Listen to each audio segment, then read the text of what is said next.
Andhra kabaddi association కార్యదర్శి శ్రీకాంత్పై కఠిన చర్యలు తీసుకోవాలని ఆంధ్ర కబడ్డీ అసోసియేషన్ మాజీ కార్యదర్శి కేపీ రావు కోరారు. శ్రీకాంత్ పలు నకిలీ పత్రాలు సమర్పణ, ఆడిట్లో ఖాతాలు, ఏజీఎం మినిట్స్ దాఖలు చేయకపోవడంతో పాటు పలు చట్ట వ్యతిరేక కార్యకలాపాలు పాల్పడ్డారని ఫిర్యాదులో పేర్కొన్నారు.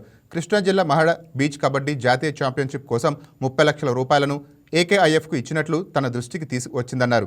కేపీ రావు తెలిపారు. లీగల్ నుంచి వచ్చిన 80 లక్షలకు పైగా నిధులు లెక్కలు సమర్పించకపోవడంతో తేజస్వి సింగ్తో కలిపిన చట్టవిరుద్ధ కార్యకలాపాలపై స్పష్టతపై శ్రీకాంత్పై సిఐడి విచారణ జరిపించాలని డిమాండ్ చేశారు. శ్రీకాంత్తో పాటు సంబంధితులపై ఏసీపీ విజిలెన్స్, సిఐడి ద్వారా సమగ్ర విచారణ చేపట్టి బాధ్యులపై చట్ట ప్రకారం చర్యలు తీసుకోవాలని కేపీ రావు అభ్యర్థించారు.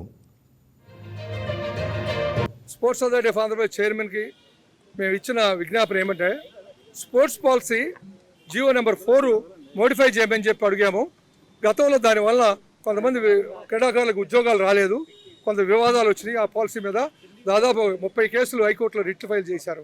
అవన్నీ మోడిఫై చేసి ముఖ్యమంత్రి గారి దృష్టికి తీసుకెళ్ళి ఇమీడియట్గా మోడిఫై చేయమని చెప్పాము. ఎందుకంటే మొన్న 16,000 డిఎస్సీ పోస్టులు కొంతమంది క్రీడాకారులు ఈ పాలసీలో ఉన్న లోపాల మీద ఉద్యోగాలు పోగొట్టుకున్నారు. అది భవిష్యత్తులో జరగకూడదని కోరాము. అలాగే స్పోర్ట్స్ కోడ్ 2018లో చంద్రబాబు నాయుడు గారు 490/272 జీవోలు ఇస్తే ఆ జీవోలు ఇంప్లిమెంట్ చేయడానికి 7 సంవత్సరాలు పట్టింది. 7 సంవత్సరాల నుంచి జీవోలు ఇంప్లిమెంట్ చేయకపోవడం వల్ల ఈ క్రీడా సంఘంలో పదవుల మీద పరాణ జీవుల్లాగా ఆధారపడి బతుకుతూ ఇది ఒక మాఫియాలాగా ఈ క్రీడా సంఘాలు అడ్డుపెట్టుకుని ఎలిజిబిలిటీ లేకపోయినా సరే అధికారులు తప్పుదారి పట్టిస్తూ, ప్రజాప్రతినిధులు తప్పుదారి పట్టిస్తూ, కొంతమంది స్కాములుగా చేస్తూ కోట్లాది రూపాయలు, లక్షలాది రూపాయలు దోచుకుంటున్నారు. క్రీడాకారులు ఇబ్బంది పెట్టారు, క్రీడాకారులు జీవితాలతో ఆడుకుంటున్నారు. క్రీడా సంఘాలకి గుర్తింపు లేకపోతే ప్రభుత్వం దగ్గర, స్పోర్ట్స్ అథారిటీ దగ్గర ఆ క్రీడాకారులకు ఉద్యోగాలు రావు, ఇన్సెంటివ్లు రావు, చదువుకోవడానికి సీట్లు రావు. ఈ 3 విషయాల మీద నేను సీరియస్గా తీసుకుని స్పోర్ట్స్ అథారిటీ నేను ఏం డిమాండ్ చేశానంటే, ఎవరైతే స్పోర్ట్స్ కోడ్ ప్రకారం ఎలిజిబిలిటీ లేదో జిల్లాలకు కానీ స్టేట్ అసోసియేషన్కి వాటిని బ్లాక్ లిస్ట్లో పెట్టమని చెప్పాము. అలాగే వారి మీద vigilance enquiry, ACB enquiry, CID enquiry చేయమని చెప్పాము. అలాగే ఆంధ్ర కబడ్డీ అసోసియేషన్ గత 5 సంవత్సరాలుగా 7 సంవత్సరాలుగా కొట్టుకుంటున్నారు వర్గాల వారీగా.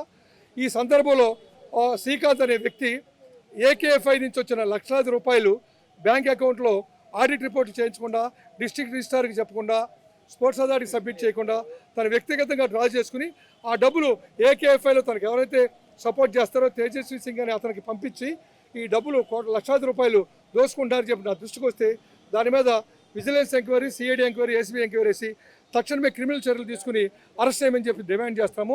ఇప్పటికే అతని మీద ఏజ్ ఫ్రాడ్ మీద కేసులు కట్టారు. ఇంకా ఈ విశాఖ ఫండ్స్, ఫోర్జరీ, చీటింగ్ మీద కూడా ఇంకా కేసులు కడతాకి రెడీ అవుతున్నాయి. ఇవన్నీ కట్టిన తర్వాత అతన్ని పీడీ యాక్ట్ కింద బుక్ చేసి జైలుకి పంపించమని చెప్పి కోరుతున్నాను. లేదంటే నేనే కోర్టు ద్వారా కూడా పనిచేయడానికి సిద్ధపడుతున్నాను.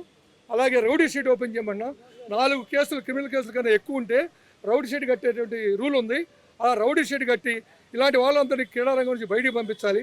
ఎంతో చరిత్ర ఉన్న ఆంధ్ర. ఈ వీడియో మీకు నచ్చినట్లయితే లైక్ చేయండి, షేర్ చేయండి, మా ఛానల్కి సబ్స్క్రైబ్ చేయండి.